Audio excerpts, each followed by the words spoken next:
What if I told you that dark psychology is the greatest hidden threat to the human mind and success? This enemy is not in the economy, not in competition, not in limiting beliefs, but in the shadows.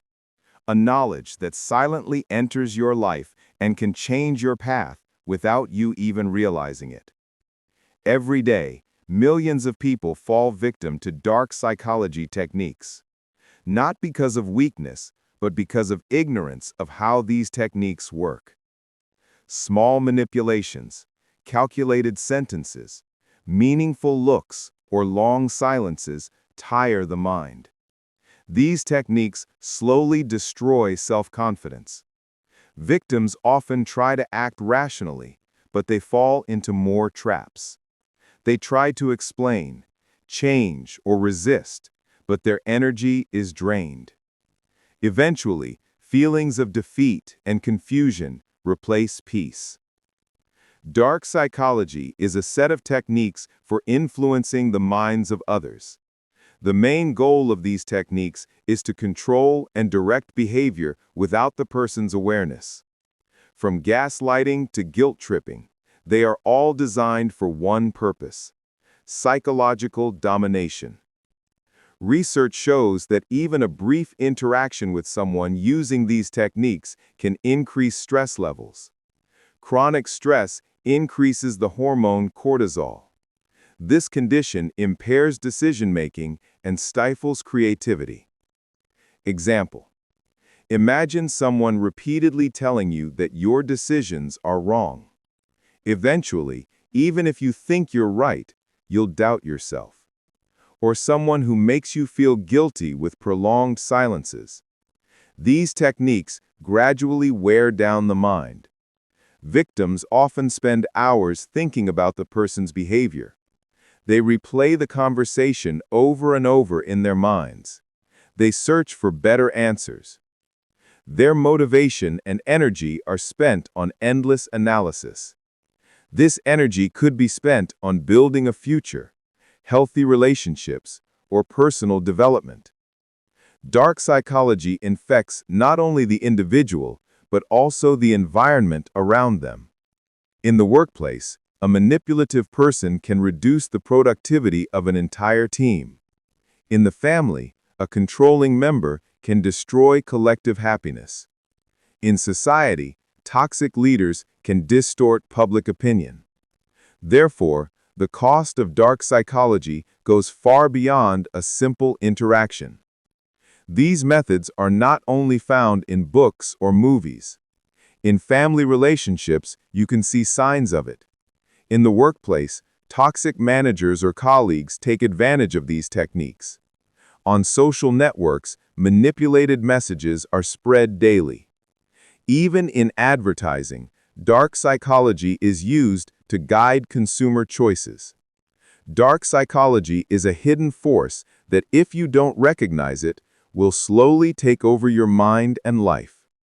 Recognizing these techniques is the first step to defend against them. Awareness is a powerful shield that can save you from becoming a victim. If you want to avoid falling victim to these mind games, you must learn to recognize and neutralize them.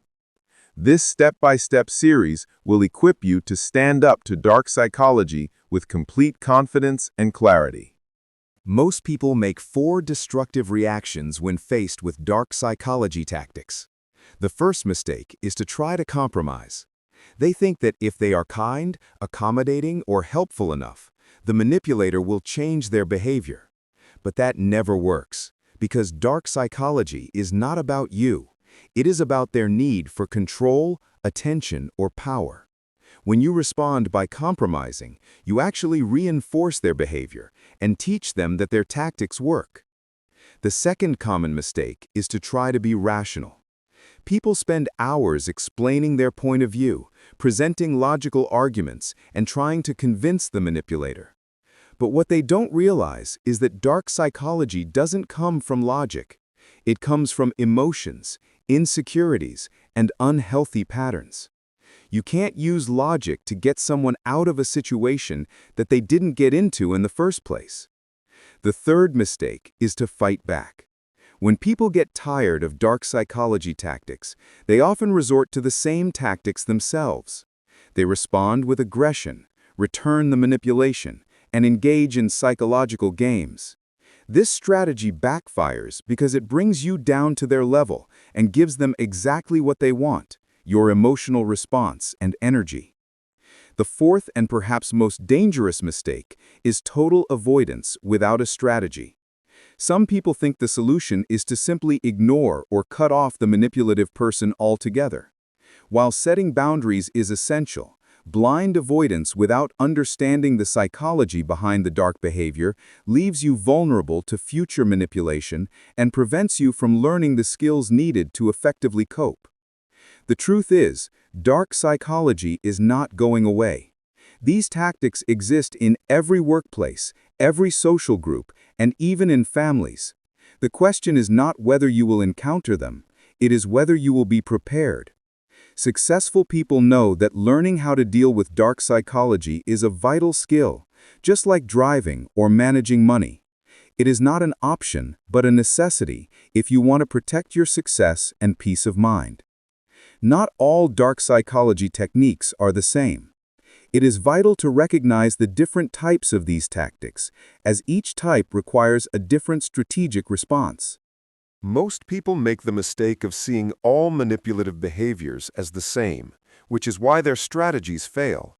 When you recognize these 7 dark psychology patterns, you can recognize the tactic in the first few minutes of the encounter and adjust your approach accordingly. Type 1. Energy drainers. These are the people who subtly drain your mental and emotional energy. They constantly complain, portray themselves as victims, and consume your attention and empathy with endless stories. Drainers are masters of turning every conversation into a scene of their own problems. They always drag the topic towards themselves and never have anything positive to say.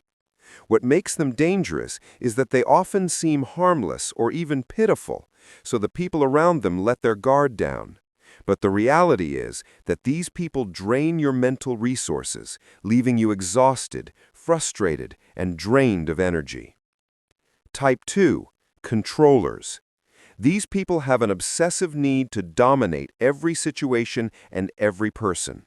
Controllers come in many forms: the crushing boss who can't delegate, the partner who has to know your every move, or the friend who always decides where the group goes and what to do. They use tools like guilt, fear, manipulation, and even outright threats to maintain dominance. The main problem with controllers is that they don't recognize any boundaries. They see others not as independent individuals, but as extensions of themselves. Controllers push you to your breaking point, then use that same weakness for future manipulation. Type 3. Narcissists. True narcissists are some of the most dangerous examples of dark psychology because they often appear charming, intelligent, and very likable at first glance. They come across as charismatic and confident, but behind this mask lies an insatiable need for admiration and control. Narcissists will charm you at first, but they will gradually trap you in their psychological games. They use their charm to gain trust, and then use that trust against you.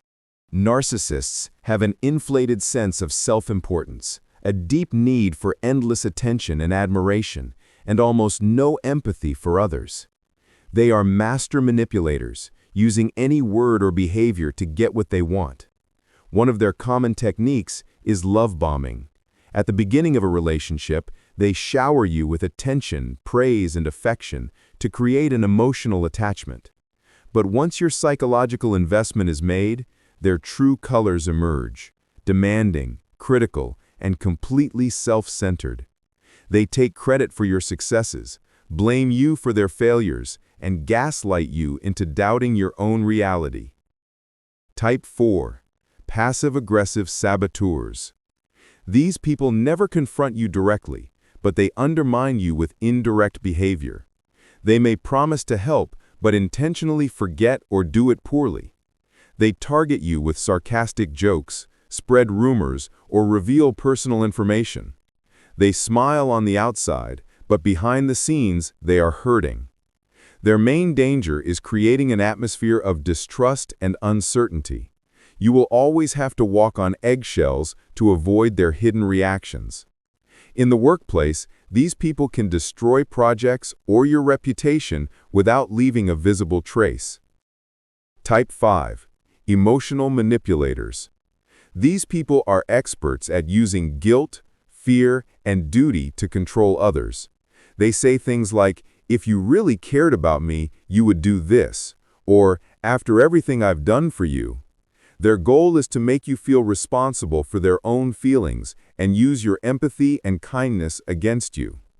Emotional manipulators are especially successful with kind and compassionate people because they turn their strengths into weaknesses. They make you see having personal boundaries as selfish and make you feel guilty for putting your own needs first. Type 6. Chronic victims.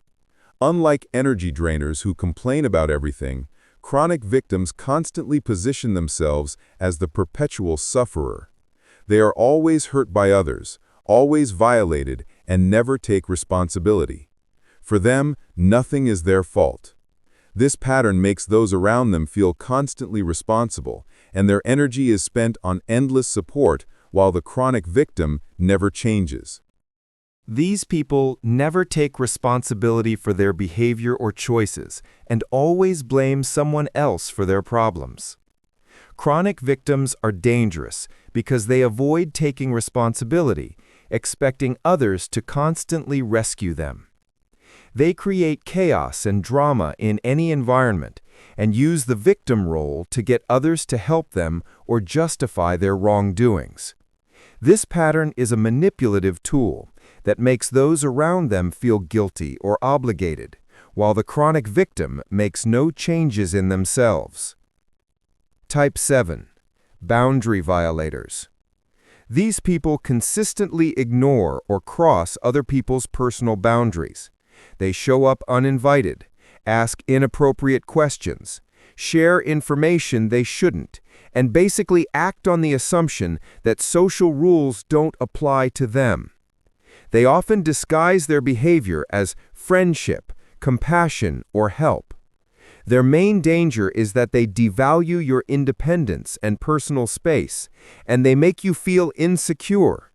When you try to set clear boundaries, they usually escalate their behavior to regain control. Understanding these 7 dark psychology tactics is the first step to designing an effective strategy against them. Once you know how each pattern works, you can respond appropriately and purposefully, rather than reacting emotionally and haphazardly. Recognizing the roots of dark psychology doesn't mean you should justify manipulative behavior or try to fix it. This is one of the biggest mistakes successful, empathetic people make. They think that if they show enough love, patience, or understanding, they can heal the manipulator's wounds and change their behavior. But this is not only impossible, but also dangerous to their own mental health and success. Here's a crucial point that many people overlook.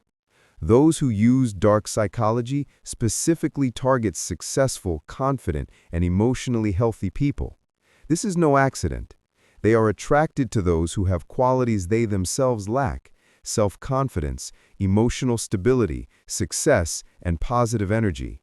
They see these qualities as something they can exploit or appropriate for their own benefit. Successful people are attractive targets for several reasons. They have resources that manipulators want: money, connections, opportunities, or social status. They are naturally generous and helpful, which makes them vulnerable to abuse. Their success makes manipulators feel inferior, and they try to put others down to compensate. Successful people may also be blind to the subtle tactics of dark psychology because they are so busy and have so many responsibilities. Their optimism and problem-solving approach can make them overly open to others and overlook questionable behavior. Another factor that makes these people vulnerable is the isolation that comes with success. When you achieve great things at a high level, it is natural for your peer group and support network to shrink. This social vacuum creates an opportunity for manipulators to pose as friends or supporters, exploiting your need to connect and be understood. Dark psychology also exploits a common cognitive bias, the fundamental attribution error. It's a natural human tendency to attribute other people's bad behavior to external circumstances rather than to personality flaws.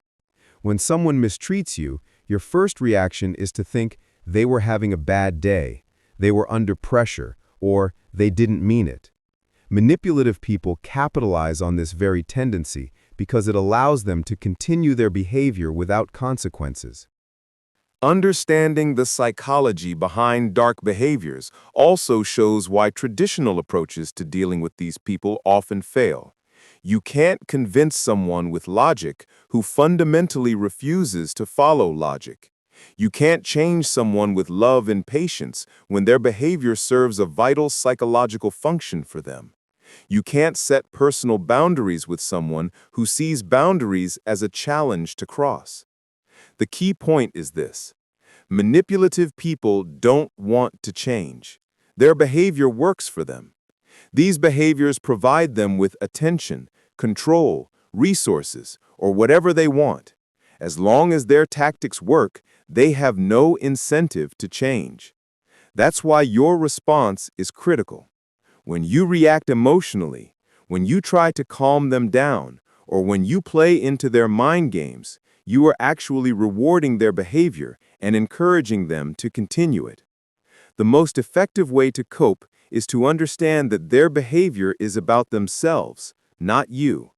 They are not targeting you because you did something wrong or deserve to be mistreated. They are targeting you because you have something they want or because their mental disorder compels them to choose certain people to manipulate. This understanding is liberating. It takes the emotional toll of their behavior off your shoulders.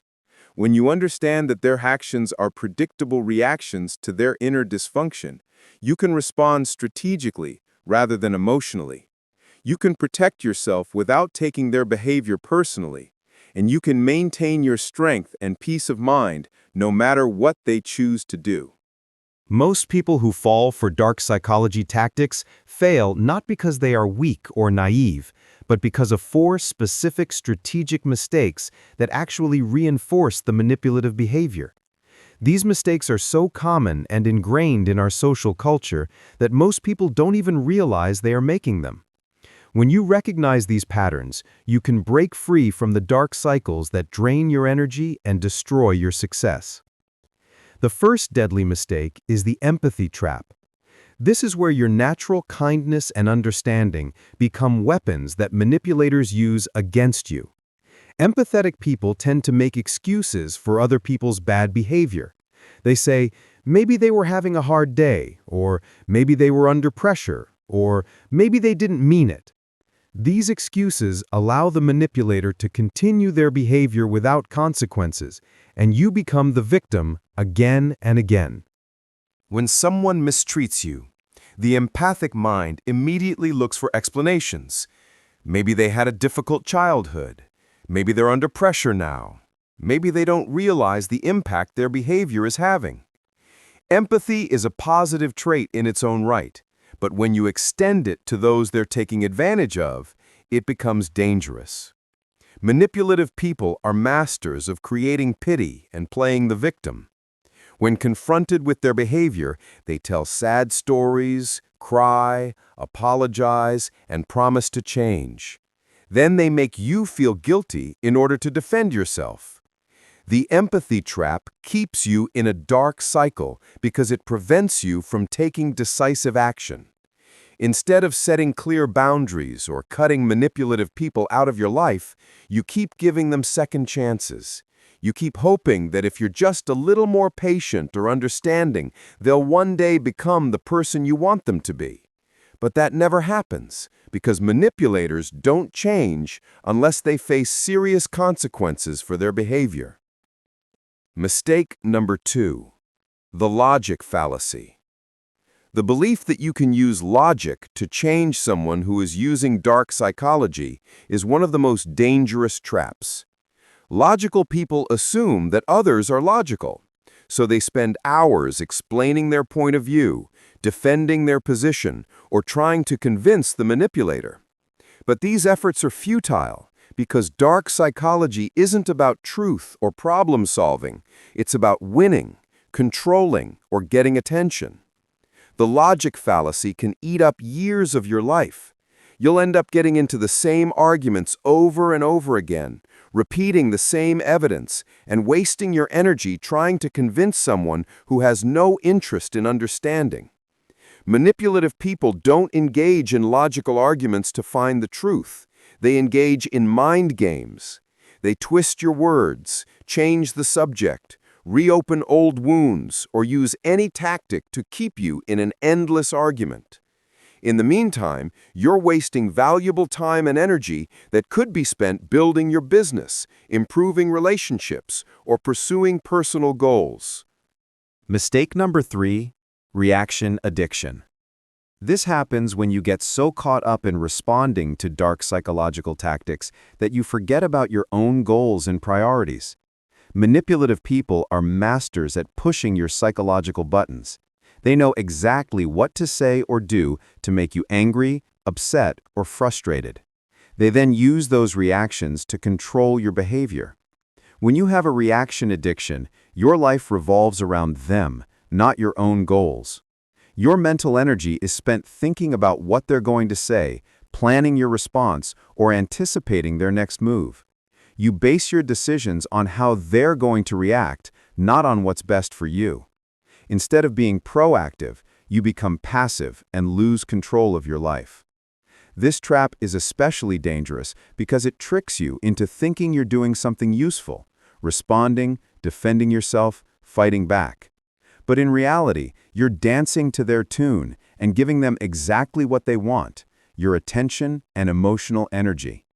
Every time you react, you reinforce their behavior and encourage them to continue it. Mistake number 4, the savior complex. The belief that you can change someone who uses dark psychology with your love, patience, or support is one of the most dangerous traps. People with this delusion see manipulators as wounded souls who just need the right person to heal them. They think they can be the exception, the one who will finally get through to them and make them better. But this belief keeps you in relationships that are fundamentally unhealthy and destructive. You tolerate abuse, manipulation, and disrespect to save someone who doesn't want to be saved. You sacrifice your own mental health and well-being for the sake of helping someone who has no intention of changing. Manipulative people love those with savior delusions because they provide an endless source of attention, resources, and emotional energy. They play on your desire to help, playing the victim and convincing you that only your unique understanding can save them. People who use dark psychology can make you feel special and important, while simultaneously draining you of all your energy and mental resources. The illusion of being a savior is based on a fundamental misunderstanding of the change process. People don't change because someone loves them enough or tries hard for them. They change when they decide to, usually when the consequences of their behavior become too great to continue. Trying to change someone with love or patience will only wear you down and reinforce their dark behavior. These 4 deadly mistakes create a cycle that traps you in unhealthy relationships. The empathy trap leaves you vulnerable to manipulation. The illusion of logic wastes your time and energy. The addiction to reaction gives control of your emotions to others. And the illusion of being a savior keeps you in relationships that will never change. Breaking free from these patterns requires a fundamental shift in how you view dark psychology and your reactions. The key is that dealing with these people is not about understanding, being logical, responding, or helping. It's about strategy, setting boundaries, and focusing on your goals and your own health. When you let go of these 4 mistakes, you'll immediately feel more empowered and in control of your relationships and life. I have to tell you, everything changes when you focus on changing your own reactions instead of trying to change manipulative people.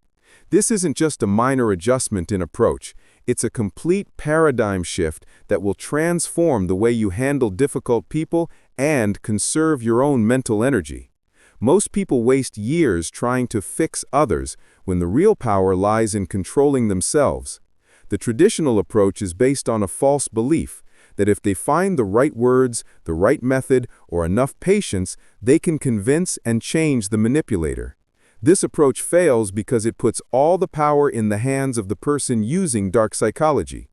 When you depend on others for your peace of mind and success, you put yourself in a position of constant vulnerability. A strategic mindset shift begins with accepting a fundamental truth.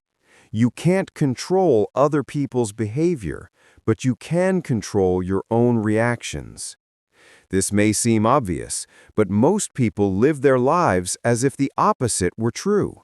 They spend a tremendous amount of energy trying to change others, when the only thing they really have control over is themselves. When you embrace this mindset shift, everything becomes easier and more effective. Instead of asking, "How can I stop this person from their dark behavior?" you start asking, "How can I protect myself from this behavior?" Instead of trying to convince them to behave better, you focus on creating consequences that will make their behavior costly to them. Instead of hoping they will change, you change the way you interact with them. This strategic approach is based on an understanding of power dynamics and levers. Manipulators continue their behavior because it works for them. Attention, control, resources, or emotional responses.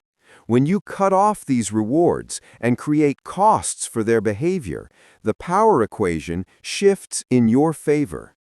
The strategic mindset also recognizes that your time and energy are your most valuable resources. Every minute you spend trying to rationalize a manipulative person's behavior is a minute you're missing from building a future, improving relationships, or pursuing your personal goals. Successful people know that their attention is a scarce resource, and they guard it carefully. They don't spend it on people who drain their energy. Another important part of this mindset is to realize that you don't owe manipulators anything. No patience, no understanding, no forgiveness, and no constant presence in their lives. Many people feel guilty when setting boundaries because they have been conditioned to believe that being nice means being endlessly accommodating. But the truth is, being kind doesn't mean becoming a doormat under others' feet. Being kind doesn't mean accepting abuse. Understanding doesn't mean reinforcing destructive behavior. In fact, the kindest thing you can do for someone who uses dark psychology is to cut off the rewards for their behavior, because the only thing that might make them change is the cost of their tactics. A strategic mindset also involves looking at relationships from a return on investment perspective. In every relationship, you need to be able to identify what you're investing and what you're getting. Healthy relationships are built on mutual benefit, positive exchange, and constructive energy. Unhealthy relationships are one-sided. You give, they take. You empty, they fill. When you apply this investing perspective to your relationships, you quickly recognize which relationships are worth your time and energy, and which are negative and need to be eliminated or rebuilt. This is not a selfish approach. It is a strategy for conserving psychological resources and focusing on effectiveness in all areas of your life. Shifting to a strategic mindset also changes the way you view dark behavior. Instead of taking it personally or seeing it as a sign of your worth, you interpret it as information about the other person's psychological state and capabilities. When someone mistreats you, it is actually revealing something important about their character, values, and level of emotional development. This perspective is liberating because it takes the emotional toll of dark interactions off your shoulders.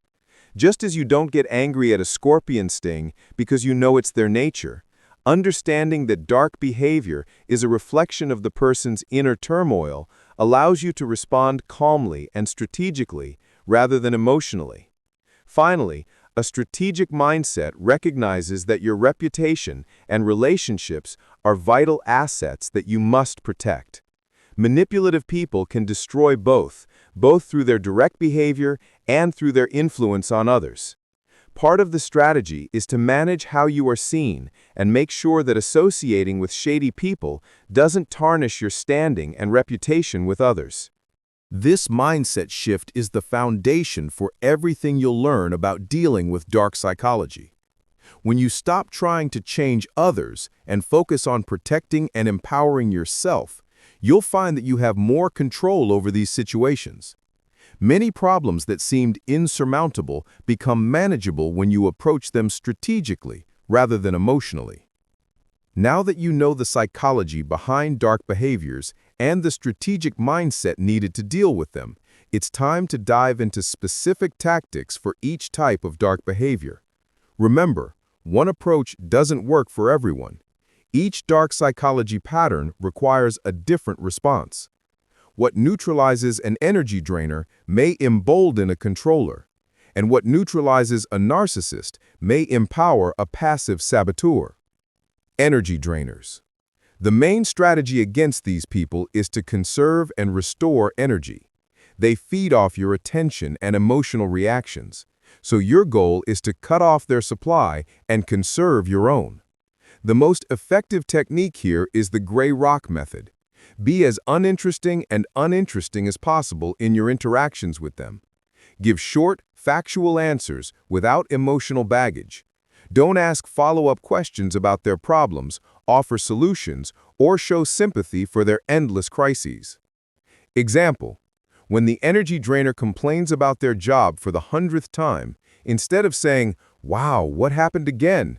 just say, "That sounds boring," and quickly change the subject or exit the conversation. This validates their point without feeding their need for attention and drama.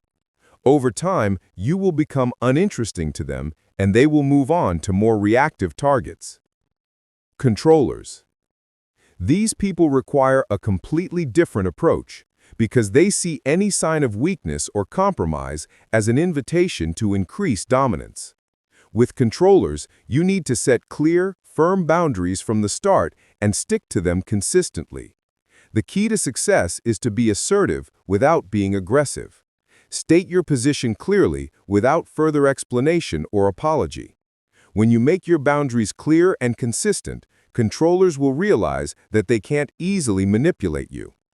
The key with controllers is to avoid engaging in lengthy arguments or negotiating over non-negotiables. When someone tries to micromanage your work, instead of arguing about the need for this monitoring, give a short, firm response. "I understand your concerns. I'll provide a progress report on a weekly basis." Then do exactly what you said you would do, no more, no less.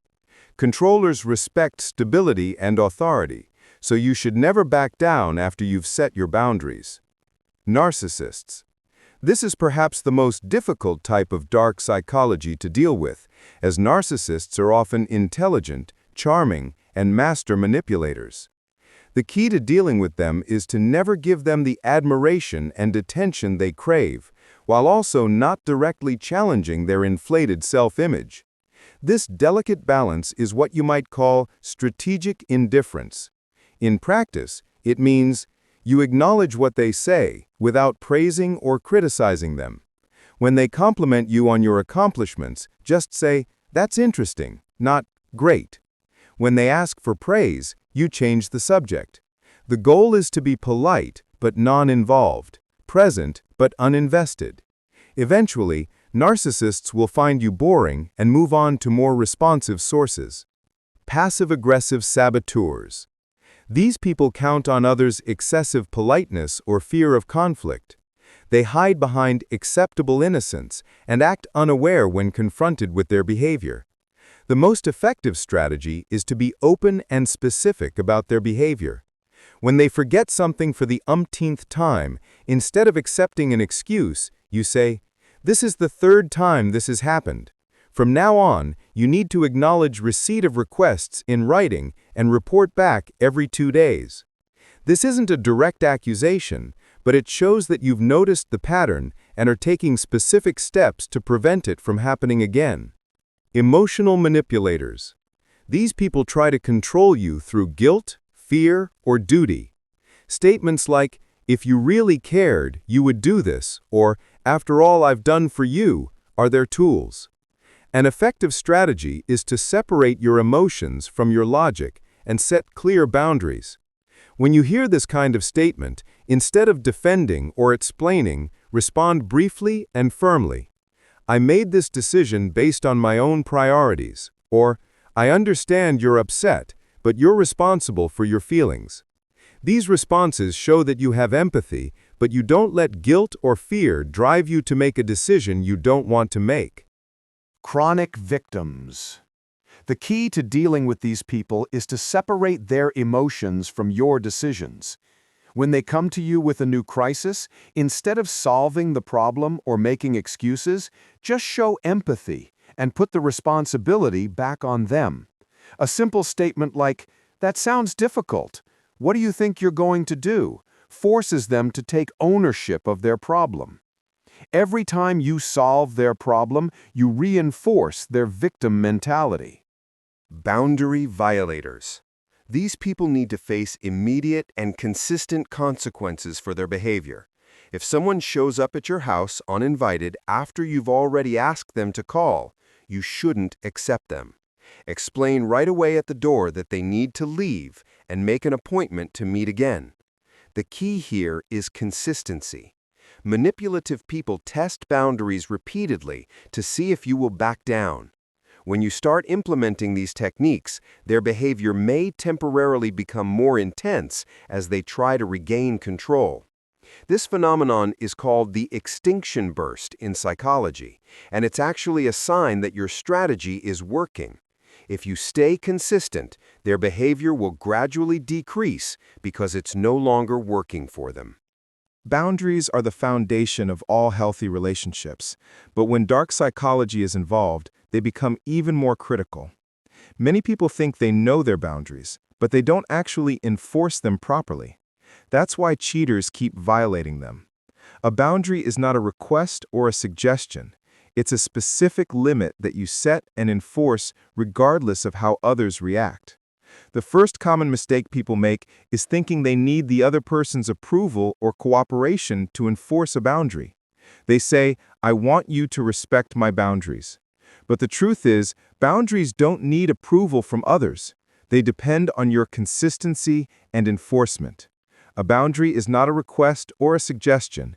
It's a specific limit that you set and enforce regardless of how others react. Many people set boundaries as a request. Please don't call after 9 p.m. This approach fails because it gives the power of the boundary to the other person. A real boundary is something you have complete control over. A boundary isn't about changing someone else's behavior. It's about controlling your own response to their behavior.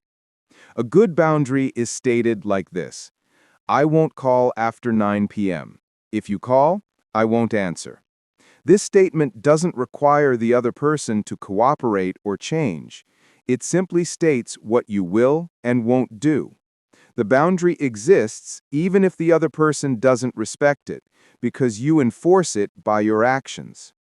The second boundary mistake: setting a boundary without consequences. A boundary without consequences is just a suggestion. When someone violates your boundary, you need to respond immediately and consistently to make their behavior costly. This doesn't mean being cruel or vindictive. It means doing exactly what you said you would do. If you said you wouldn't talk about work during family dinner and someone brings up a project, you don't jump in and remind them. You either change the subject or leave the table. This action shows that violating a boundary is tantamount to losing your attention and presence. Mistake number 3: over-explaining or justifying boundaries. When you over-explain your boundaries, you're essentially asking for permission to have them. Manipulative people will use these same explanations against you.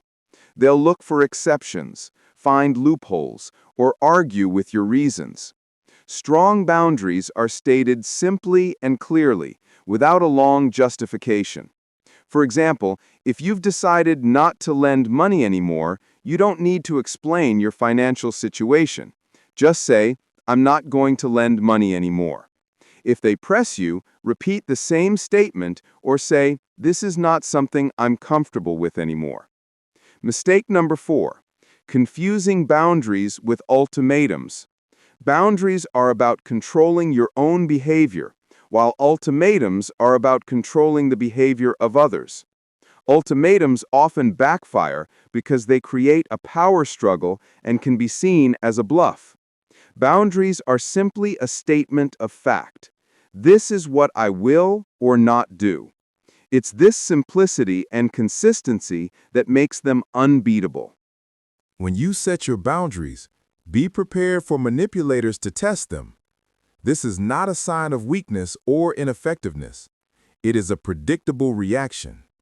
They have learned that persistence often works, so they will temporarily escalate their behavior to see if you will back down.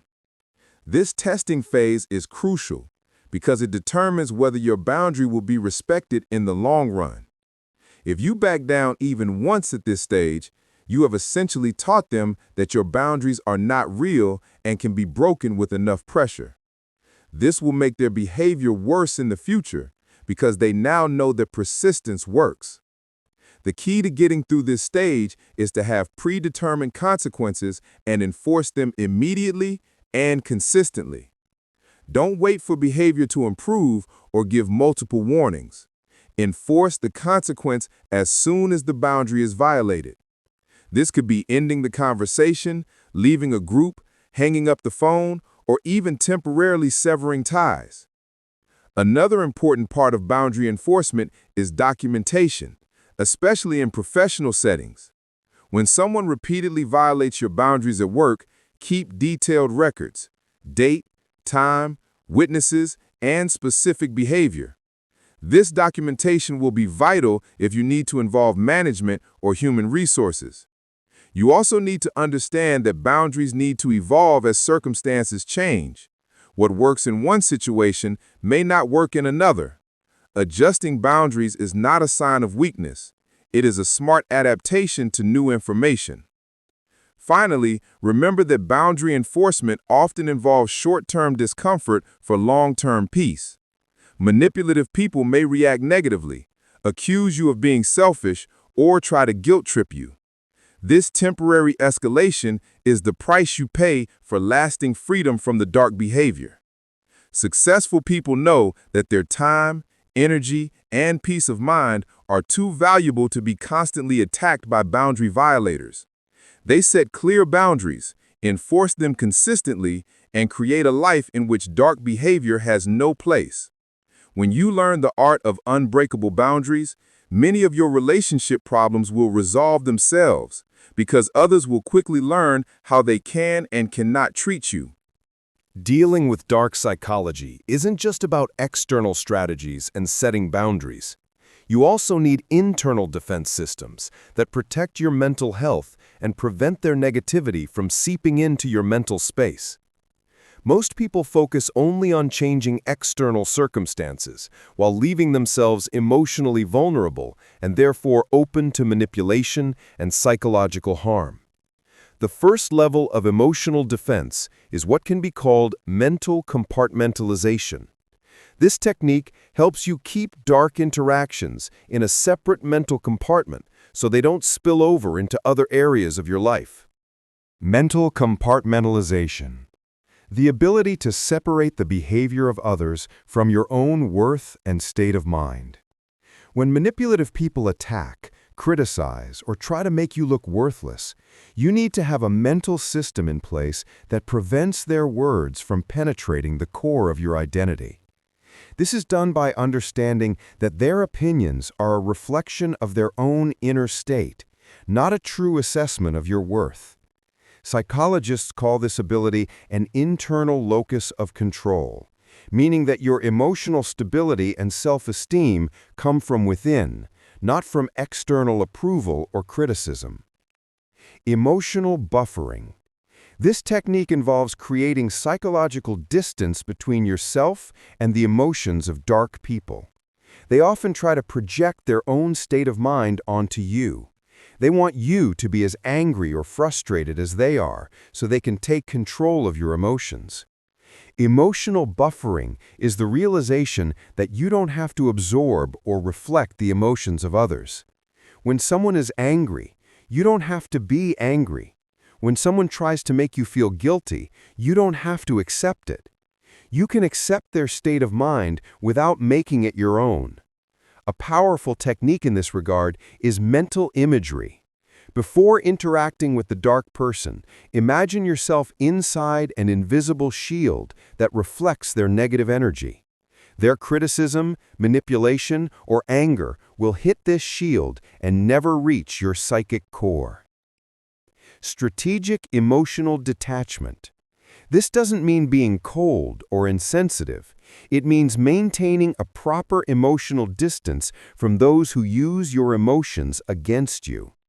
Many make the mistake of getting caught up in the approval, happy people. This emotional investment gives them power. Strategic detachment means that you generally care about the well-being of others, but you don't consider their state of mind your responsibility.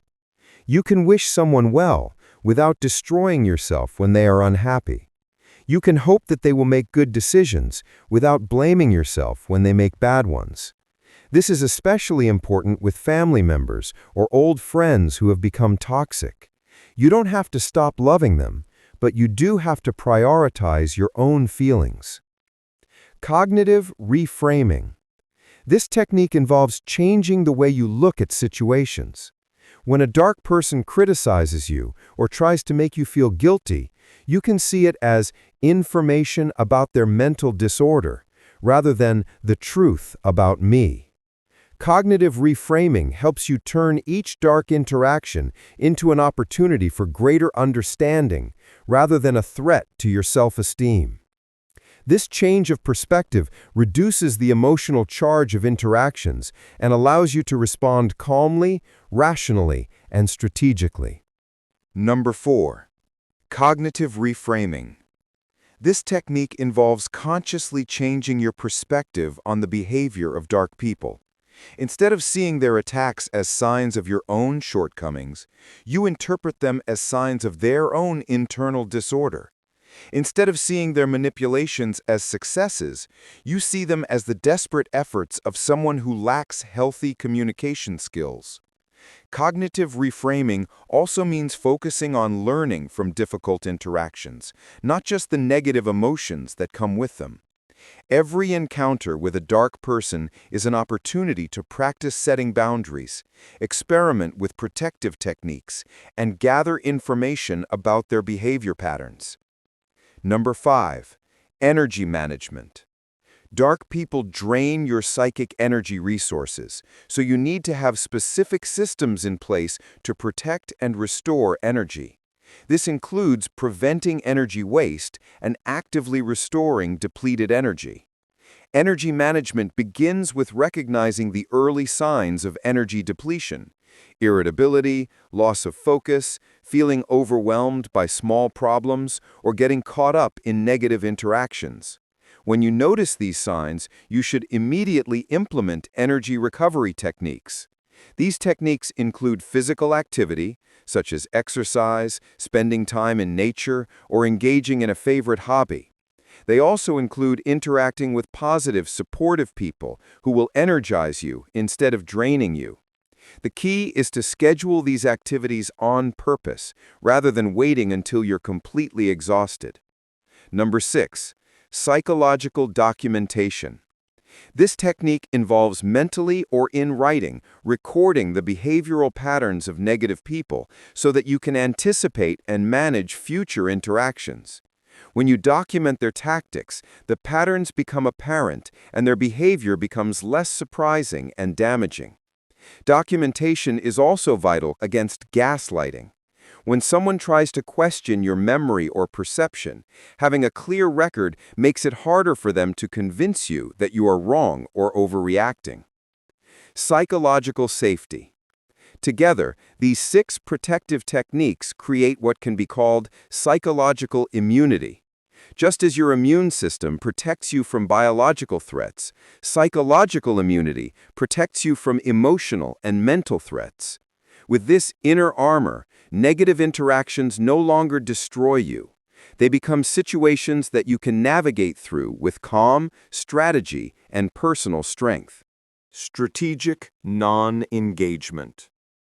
Dark people are masters of creating endless, fruitless arguments, reopening old wounds, arguing about unchangeable issues, or dragging you into circular debates. The key to dealing with them is to recognize which conversations are worthwhile and which are just energy-wasting traps. In these situations, instead of defending or explaining, you simply and firmly say, "I don't think this conversation is helpful to either of us." Then you remove yourself from the situation. You don't engage in any discussion about whether the conversation could be helpful or not, and you don't justify your decision to leave. Number 2.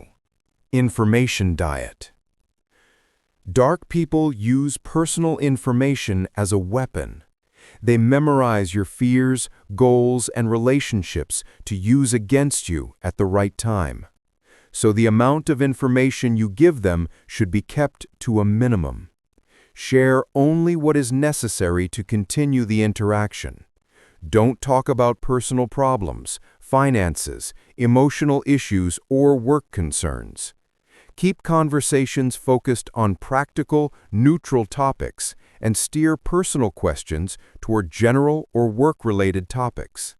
This information regime deprives manipulators of their most important tool. Number 3. Emotional validation without agreement. This technique allows you to validate the other person's feelings without falling into the trap of accepting or agreeing with their narrative. Dark people often try to take control of the interaction by creating feelings of guilt or anger. You can say, "I understand that you're upset," or "I know this is hard for you," but without taking responsibility for their feelings or agreeing with their perspective.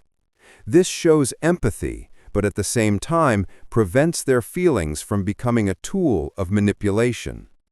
This technique allows you to acknowledge the other person's feelings without endorsing their perspective or narrative. Many people think that you have to either completely acknowledge their feelings or completely deny them, but there is a middle ground that is much more effective. For example, if someone says, "I was very angry when you didn't return my call right away," you could respond, "I can see that you were upset about the delay." This acknowledges their emotional state, but it doesn't take responsibility for their anger or make your own behavior seem inappropriate. 4. The broken record technique. Dark people often try to break your resistance by insisting, threatening, or making you feel guilty.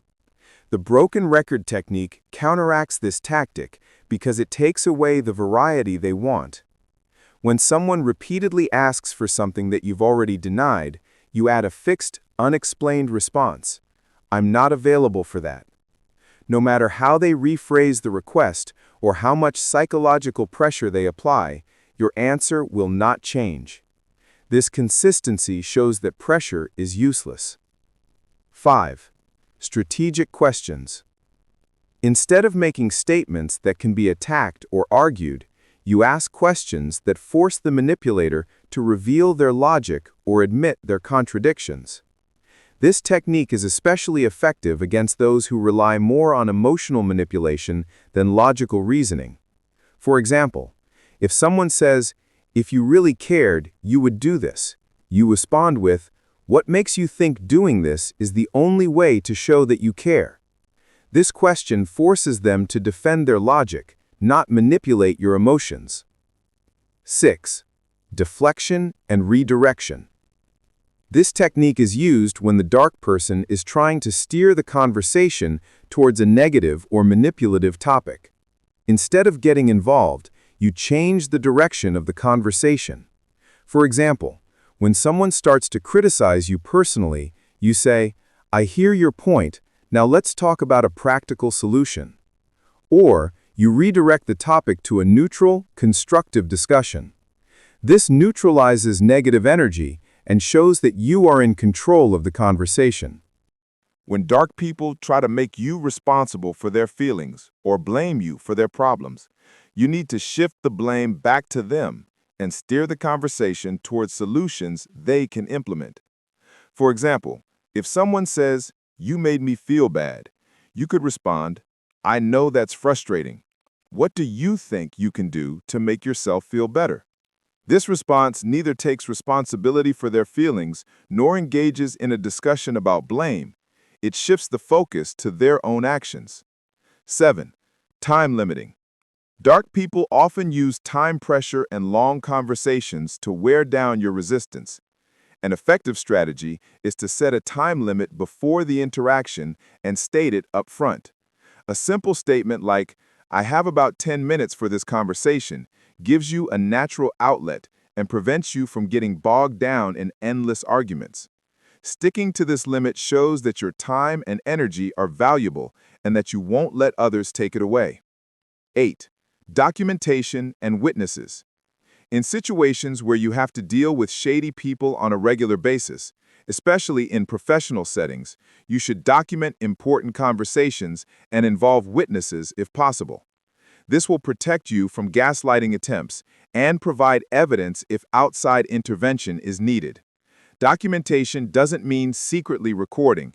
It includes sending follow-up emails to summarize agreements, copying managers or colleagues on important communications, and keeping detailed records of when and what shady behavior occurred. These advanced communication strategies eliminate key elements that dark people rely on to manipulate: your emotional reactions, their need for approval, willingness to accept responsibility for their problems, the assumption that they are acting in good faith. When these elements are removed from the equation, manipulation becomes ineffective and control of the interaction remains in your hands. One of the most difficult parts of dealing with dark psychology is knowing when to focus your energy on solving the problem and when to walk away from the situation altogether. Many people get stuck in relationships that are fundamentally irreparable for years, while others give up too soon and miss opportunities that could have been managed with the right strategy. Making the wrong choice can waste years of your life and a huge amount of your mental energy. The Strategic Decision Matrix is a systematic framework for evaluating your options when dealing with dark people. The matrix considers 4 key factors. 1. The importance of the relationship to your goals. 2. Your ability to influence the situation. 3. The cost of continuing the interaction. 4. The existence of alternatives. By analyzing these factors objectively, your decisions will be logical, not emotional. Factor 1. The importance of the relationship. Not all relationships are equally vital. A shady boss who controls your career path requires a different approach than a shady neighbor who has no impact on your professional life. A toxic family member who will be in your life for decades will require long-term management, while a superficial acquaintance can be easily ignored. To assess the importance of the relationship, ask yourself these questions. Does this person have power over my job, finances, or living arrangements? Do I have to interact with them regularly, even against my preferences? Does this person influence other important relationships in my life?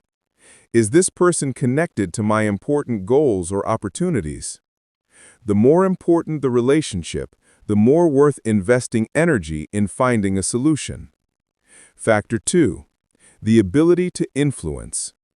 Some shady people can be managed or neutralized with communication techniques and boundary setting. but others are completely resistant to change. Your ability to influence depends on several variables: your position of power and influence in the relationship, your access to resources or external support, your own psychological readiness to implement strategies consistently, the extent to which the dark person is dependent on you for their interaction. The more they need you, the more likely they are to influence you. If your ability to influence is low, continuing the interaction will only burn your energy. But if you can limit their behavior with the right tools, the investment of energy will be worth it. Factor 2.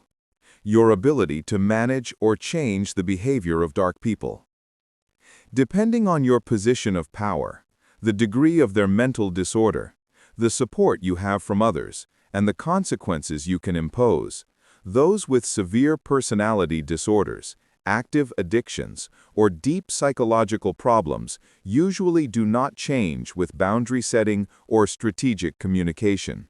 They require professional intervention or complete avoidance. But those who exhibit toxic behaviors due to stress, poor behavioral patterns, or ignorance can often be managed with firm boundaries and clear consequences. Factor 3.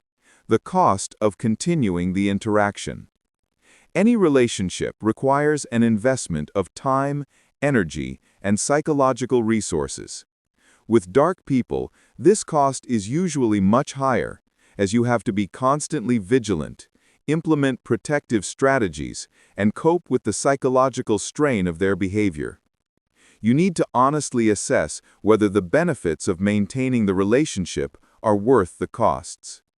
Consider not just the immediate costs, but the long-term effects on your mental health, other relationships, and your ability to pursue important goals.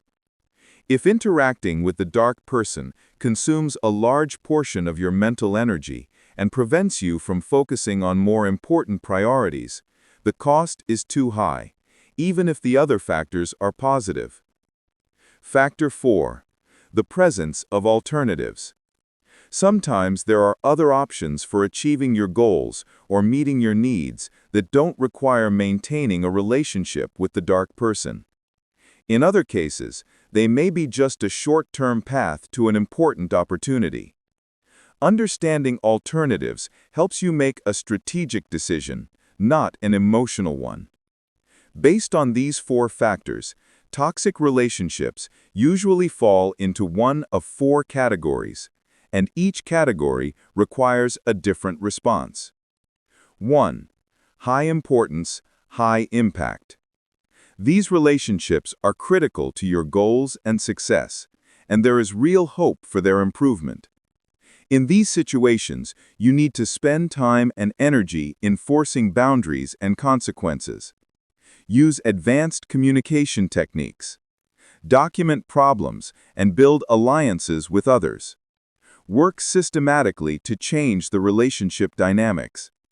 This may involve difficult conversations, involving managers or HR, or implementing structured intervention programs. 2. High importance, low impact.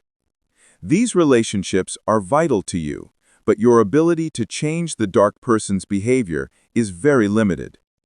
In these situations, you need to take a different approach. Focus on managing the damage and protecting yourself, not changing them.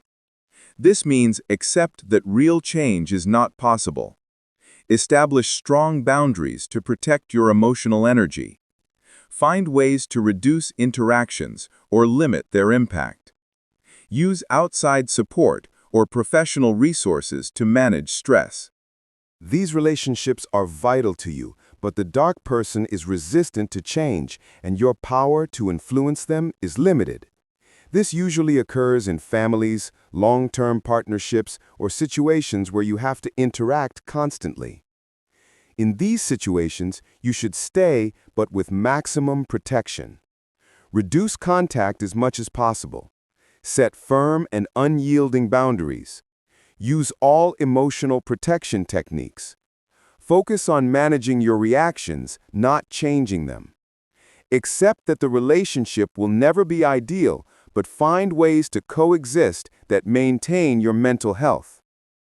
These relationships are not vital to your primary goals, but the dark person's behavior is affecting the quality of your life, and you have the power to manage it. Examples include toxic friends, superficial acquaintances, or neighbors whose behavior is annoying. In these situations, you have flexibility. If you think the relationship has potential, you can spend a limited amount of energy on setting boundaries and consequences. Or you can reduce contact without interfering too much. The key is not to invest more energy than the relationship is worth. These people have the least impact on your important goals and are resistant to change. These include superficial acquaintances, distant family members, or people you see occasionally in social or work settings. In these situations, you should escape. Remove them from social media. Decline invitations. Avoid situations where you will be forced to interact. Don't waste any energy trying to fix relationships that have nothing to do with your success or happiness. This matrix is not a one-time assessment. Relationships and circumstances are constantly changing. A person who was once vital to your goals may become less important as your life changes. So you need to periodically review your approach and adjust your decisions based on new realities. The workplace presents unique challenges because, unlike toxic friends or acquaintances, you can't simply eliminate problematic people. Your job, income, and professional reputation are at stake. So you need complex strategies that will both protect you and keep you on track. The key to success is learning to navigate a toxic workplace without becoming toxic yourself or sacrificing your professional success. In professional environments, the perception of others about your interactions with toxic colleagues is more important than the raw facts. Your reputation depends on how you handle difficult situations. So you must always maintain a professional demeanor even when others don't.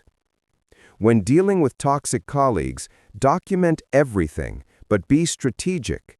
Keep records of important conversations, missed deadlines, inappropriate behavior, and anything that affects your work or team performance. But this documentation shouldn't be obvious or used as a weapon against others. It should be factual, objective, and focused on the work impact, not personal grievances. Email is your best friend because it automatically creates a documented trail. After important conversations, send a follow-up email that summarizes the agreements and actions. This prevents gaslighting and creates accountability. When someone tries to renege on their commitment, you have written proof. When you need to communicate with a toxic person about an important issue, copy the manager or relevant stakeholders in the email. This serves several purposes: create transparency, prevent misrepresentation or denial of agreements, demonstrate professionalism, and focus on work goals.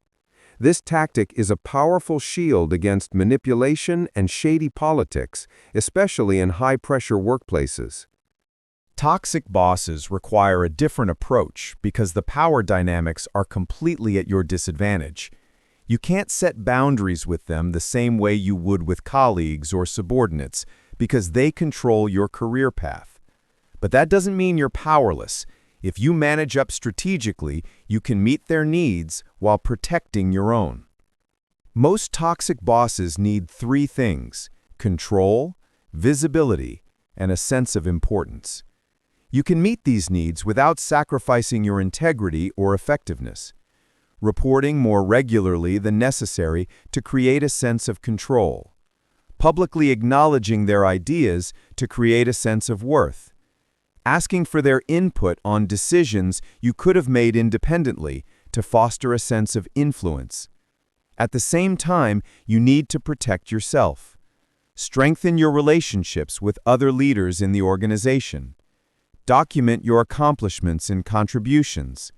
Develop skills that make you valuable to other departments or companies. The goal is to make yourself irreplaceable while still having options for exit if things get unbearable. Isolation makes you vulnerable to attacks from toxic people. You need to identify the influential and rational people in the organization and build positive relationships with them. These allies can provide support, perspective, and protection when shady people try to destroy your reputation. But be careful not to let alliance building turn into gossiping or backbiting.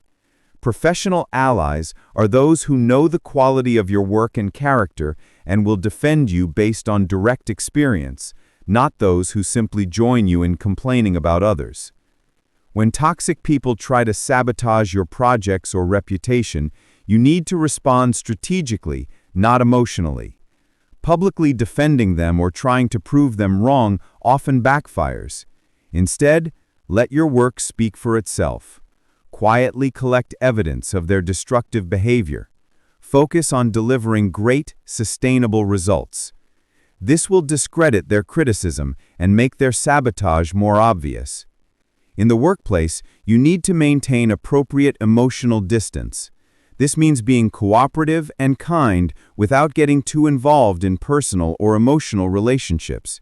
Professional boundaries protect you from psychological manipulation while still maintaining an image of being trustworthy and a good colleague. At work, you shouldn't share personal information that could be used against you. You don't get involved in office gossip or drama, and you don't make coworkers your primary source of emotional support or validation. Professional boundaries also mean you don't take work conflicts personally, even when toxic people try to make them personal. When someone attacks your ideas or work, you respond only to the work issue without defending your ego or attacking the other person. This professional behavior makes you appear competent and trustworthy, while they appear petty and unprofessional. These relationships directly impact the revenue and success of the business, so they require a different approach. The key to success is to set clear expectations and boundaries from the start. Define the scope of work clearly. Establish communication protocols, review limits, payment terms, all in writing. When customers become abusive or unreasonable, you have several options, depending on the value of the relationship and company policies. Involve a manager or account management team. Require communication through a third party. Or, in extreme cases, terminate the relationship if the costs outweigh the benefits. Maintain professional courtesy even when someone mistreats you. Industries are smaller than they seem, and people's careers often intersect again. This doesn't mean getting close friends with toxic people, but it does mean not creating unnecessary animosity. Remember that a career path is a long-term game that goes beyond any one job or toxic person. Sometimes the strategic choice is to temporarily endure difficult situations, to build skills, gain experience, or wait for better opportunities. The key is to make your decisions consciously and based on professional goals, not emotional reactions to everyday disappointments. Dealing with toxic people isn't just about external tactics. It also requires quick recovery and rebuilding of psychological energy after each interaction. Even when you manage to neutralize them, the psychological and emotional effects remain. Chapter 12 focuses on techniques that will help you regain balance and restore your energy after each dark encounter. Family relationships present the most complex challenges in dealing with dark people because these bonds are permanent and carry emotional histories, cultural expectations, and even shared wounds.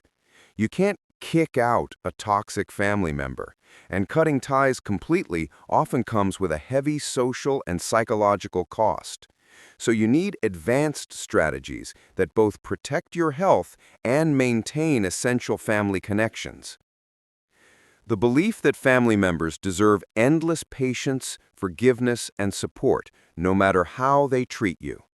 Society reinforces this belief with messages like, "Family is everything," or "Blood is thicker than water." But the reality is that sharing DNA or growing up in the same household doesn't automatically make for a healthy, functional relationship. Some family members are truly toxic people who are simply related by blood. Treating them differently than you would toxic strangers only reinforces their manipulation and makes you more vulnerable. Key insight: you can love your family while protecting yourself from their toxic behavior.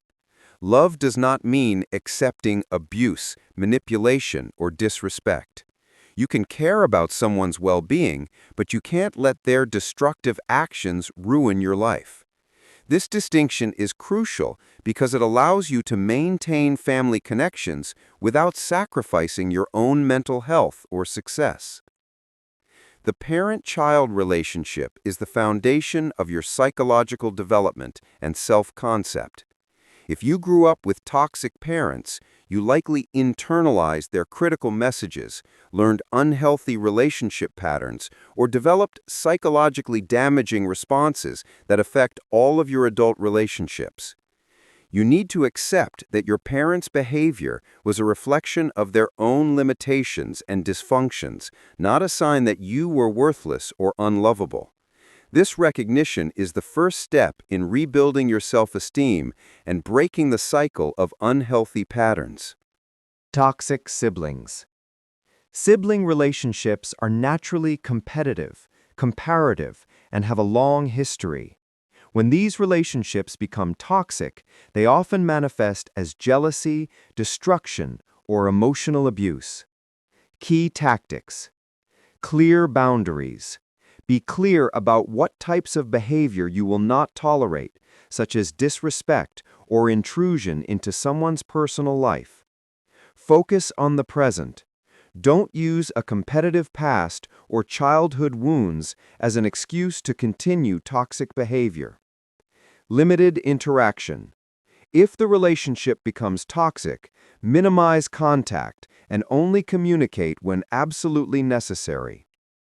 Uncles, aunts, uncles, or cousins can play complex roles in the family.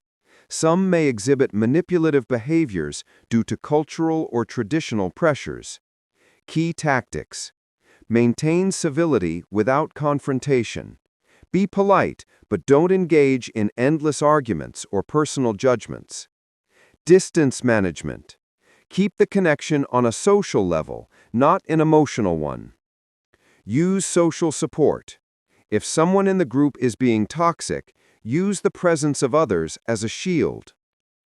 Parties, weddings, or religious ceremonies can be prime arenas for encountering toxic people. Key tactics: plan an exit. Decide before the event when and how you can respectfully leave if things get bad.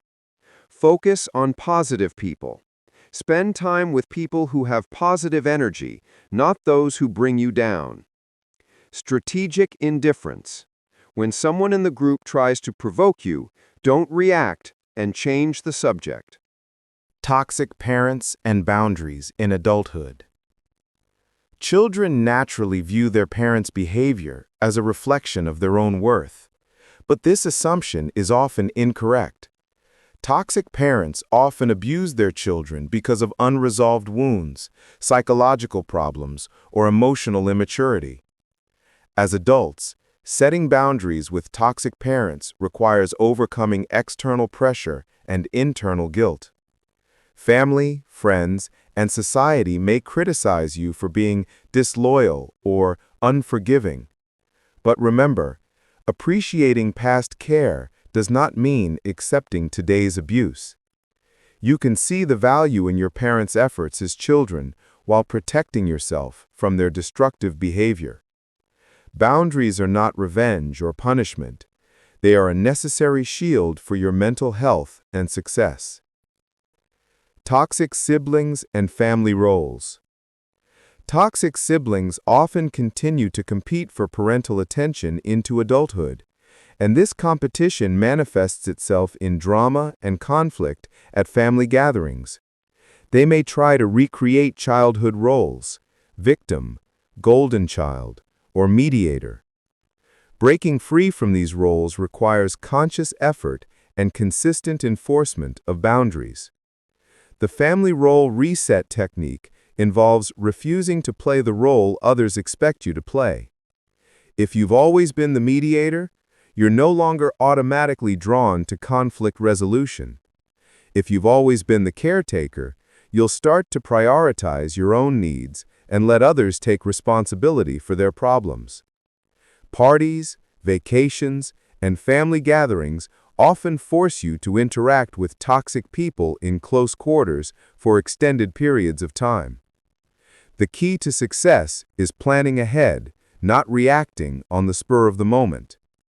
Decide before the ceremony how long you will stay, what topics you will not discuss, how you will respond to provocative behaviors, and what your exit will be like. If things become unbearable, you can stay in a hotel instead of the family home, limit your time to a few hours, or bring a supportive friend/partner to keep your perspective. Use the broken record for family. This technique involves preparing standard responses to common family manipulation tactics. When relatives try to guilt trip you, ask inappropriate questions, or open old wounds, you repeat your predetermined responses calmly and consistently, without long explanations or justifications. For example, "This is not up for debate for me. My decision will not change. I would rather talk about something else." This consistency shows that manipulation is futile and that control of the conversation remains in your hands. When a family member says, "You've changed. You used to be so much more fun," you respond simply and firmly, "I'm happy to be who I am today." Then you change the subject or respectfully leave the conversation. You don't explain your changes. You don't defend your current personality. And you don't get into arguments about whether the change is positive or negative. This response shows that you are in control of your life narrative, not them. The issue of inheritance and possessions often brings out the worst in toxic relatives, because money and possessions are symbols of power, security, and parental preference. These situations can destroy family relationships forever if they're not handled carefully. The key to success is to treat these issues as business transactions, not emotional negotiations. Put all agreements in writing. Get an impartial lawyer or financial advisor involved if necessary. Never make financial decisions based on guilt, manipulation, or promises of future family harmony. Toxic people often use inheritance arguments to open old wounds or to force commitments to their own advantage. Toxic relatives often use personal information to create drama, manipulate others, or interfere in your life. So be limited in the amount of information you share. Don't give details about your job, relationships, finances, or personal struggles. Only provide general, positive updates that won't be used against you later. This doesn't mean lying or hiding. It's about wisely choosing information that strengthens the relationship, not creating vulnerability. As an adult, you have the right to define family for yourself. Family isn't just about biological relationships. Family is the people who support your growth, respect your boundaries, and add positive value to your life. Sometimes the family you build through friendships and partnerships is healthier and more supportive than your biological family. Creating boundaries with your biological family, along with building a family of choice, allows you to both honor your heritage and history while protecting your future and your health. You don't have to choose between family loyalty and personal success, but you do have to decide how much energy you invest in relationships that drain you, not strengthen you. This chapter focuses on rebuilding yourself, regaining your self-esteem, and redefining your personal identity after years of dealing with toxic people. Even when you've set boundaries and managed relationships, the psychological scars of the past remain.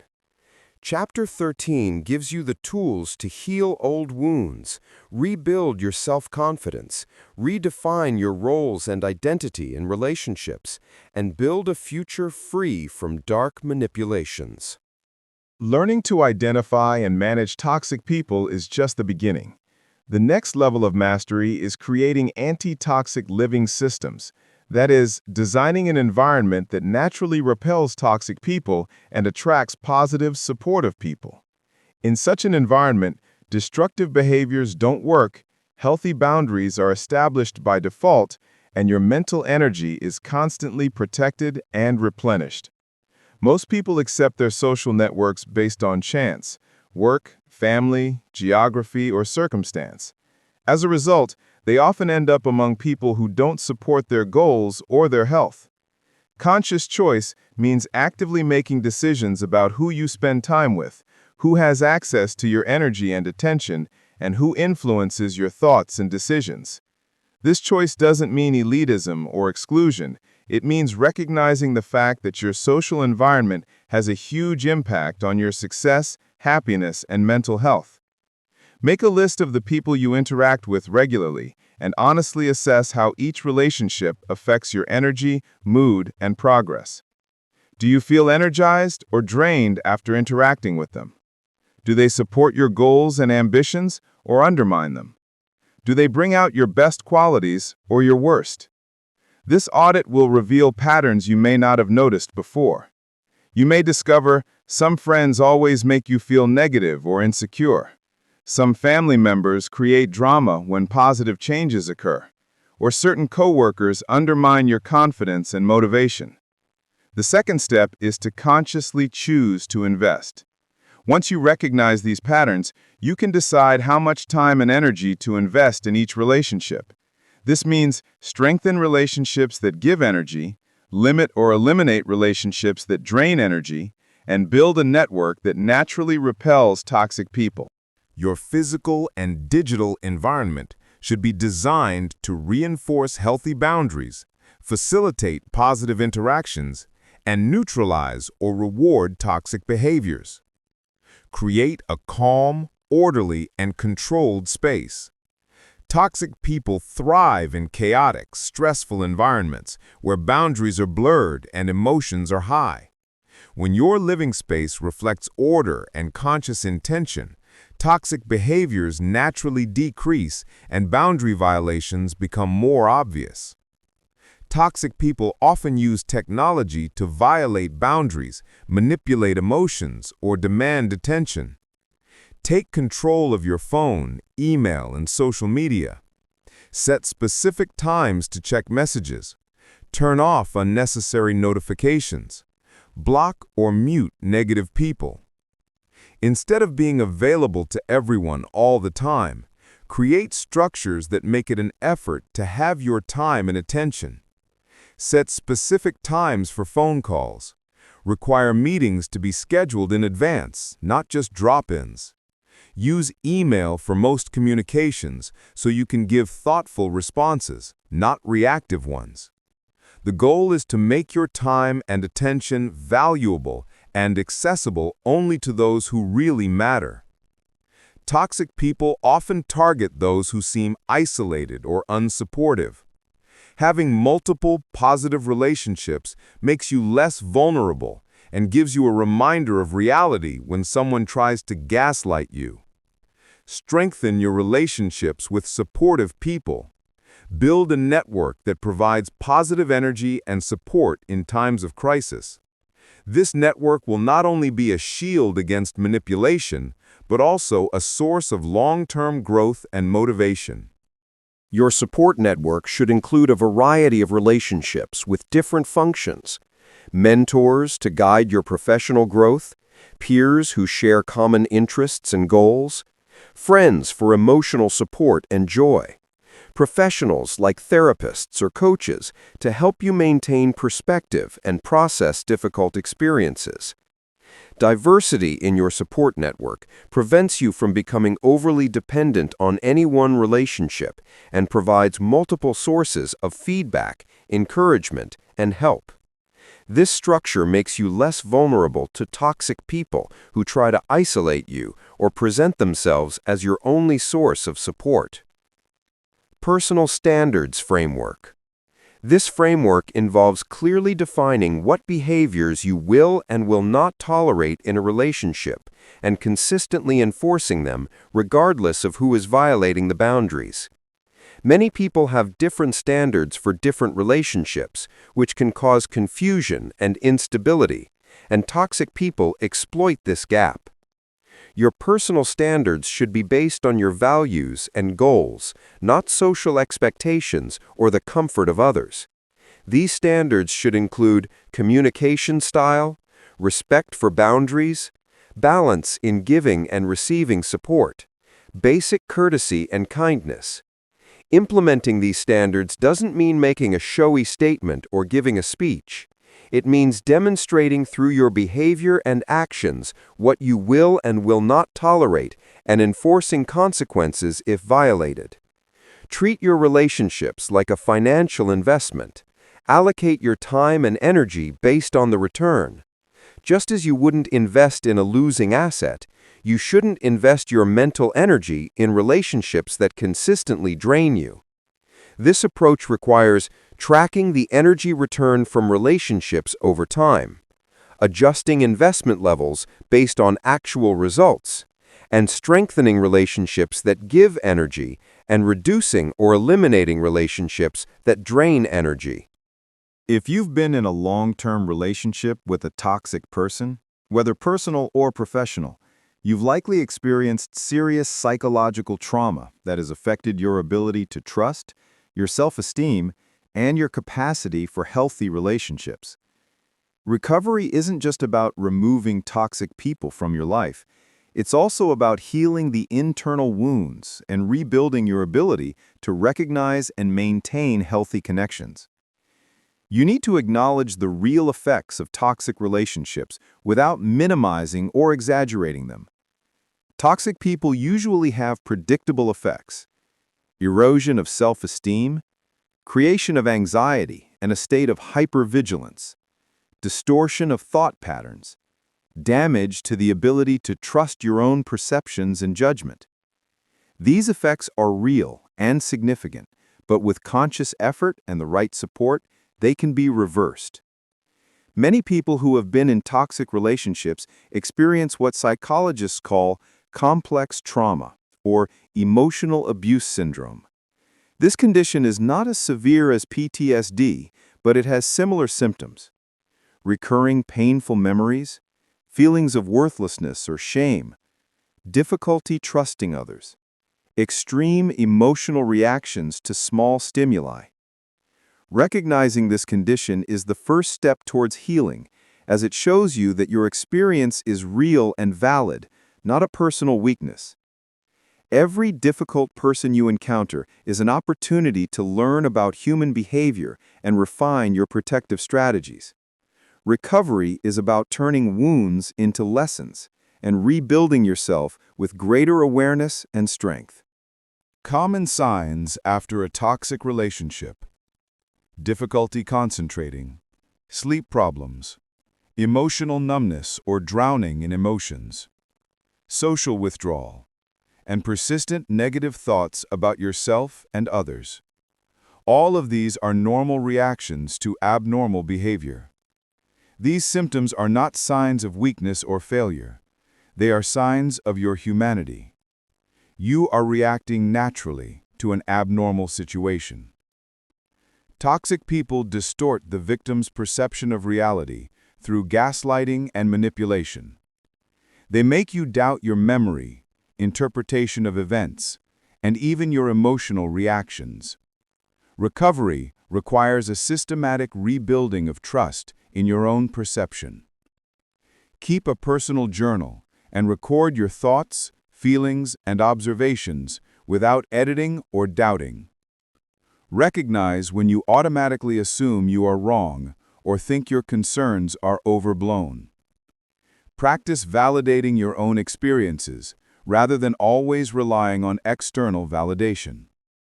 When something feels wrong to you, trust that feeling, even if you don't have an immediate explanation. This exercise reminds you that your intuition about people and situations is much more accurate than what you've been taught. People who have been in toxic relationships often lose touch with their own needs, preferences, and limitations because they've spent so much energy trying to please others or avoiding conflict. Rebuilding boundaries means relearning to recognize and advocate for your needs. Start with small preferences and consistently honor them. For example, choosing what to eat for lunch without asking others. Deciding on a TV show without following other people's tastes. Saying no to small requests that you don't want to do. These small exercises are the foundation for rebuilding larger boundaries and help you reconnect with your true identity and needs. Boundary setting is a skill that is systematically undermined in toxic relationships. Rebuilding it requires gradual practice. Start with small boundaries, like choosing your favorite food without asking others. Gradually move to larger boundaries, saying no to important requests or personal decisions. The goal is to regain your natural ability to recognize your needs and advocate for them, even when others disagree or disapprove. Toxic people often internalize negative messages. You're too sensitive, you're too demanding, you're not enough. These messages continue even after you leave the relationship, manifesting as negative self-talk. Whenever you notice yourself being critical, ask yourself, would I say the same thing to a good friend in a similar situation? If the answer is no, then you're being unnecessarily hard on yourself. Practice being kind and understanding to yourself as you would to a loved one. This doesn't mean avoiding responsibility or making excuses for mistakes. It means treating yourself with dignity and respect as you grow and learn. After a toxic relationship, many people oscillate between two extremes, either trusting no one or trusting everyone blindly. Neither is healthy or effective. Healthy trust is built gradually and through consistent behavior. Pay attention to behavior, not just words. See if people keep their promises. Do they respect boundaries? Do they show kindness and honesty in small situations? Build trust gradually. Share small vulnerabilities first and see how they handle your information. Do they respect your privacy? Do they not abuse your trust? These small tests will be the foundation for rebuilding larger trust. People who have been in toxic relationships often lose confidence in their ability to maintain healthy relationships. This can manifest in three ways: becoming overly compliant to avoid conflict, becoming overly suspicious to avoid re-harm, becoming overly independent to avoid needing others. But healthy relationships require skills that toxic relationships prevent from developing: clear communication, conflict resolution, emotional regulation, and mutual support. These skills can be practiced in low-risk situations with safe people. Work with a therapist who specializes in relationship trauma. Join a support group with people who have experienced similar experiences. Practice the skills with trusted friends who understand your recovery process. The goal is to rebuild confidence in your ability to create and maintain positive relationships. Toxic people systematically destroy their victims' confidence in their ability to make decisions, leaving them dependent and powerless. Recovery requires rebuilding a sense of agency and control over your life. Start with small, independent decisions and execute them successfully. Try new activities. Set and achieve small goals. Solve everyday problems yourself. Each successful, independent action rebuilds confidence in your ability to manage your life. The important thing to remember is this: recovery is not linear. Good days and bad days, setbacks and ups and downs are a natural part of the journey. Sometimes you will feel strong and confident, other times you will feel vulnerable and uncertain. This fluctuation is not a sign of failure, but rather a part of progress. The goal is not to never be vulnerable or to never trust anyone, The goal is to rebuild your natural ability to distinguish healthy from unhealthy people, to set appropriate boundaries, and to create relationships that support your growth and well-being. And now for the ultimate test of success. The real ability to manage toxic people is not just protecting yourself from their attacks, it's maintaining your upward trajectory while they try to pull you down. Successful people know that toxic people will always be around, so they create systems and mindsets that allow them to continue to grow and increase their achievements in the midst of these challenges. Successful people care deeply about their goals and values, but they remain emotionally detached from the opinions, reactions, and approval of others. Many people sacrifice their success because they're too preoccupied with being liked or avoiding conflict with those who don't support their growth. Strategic detachment doesn't mean being cold or insensitive. It means that your mission is more important than any individual relationship.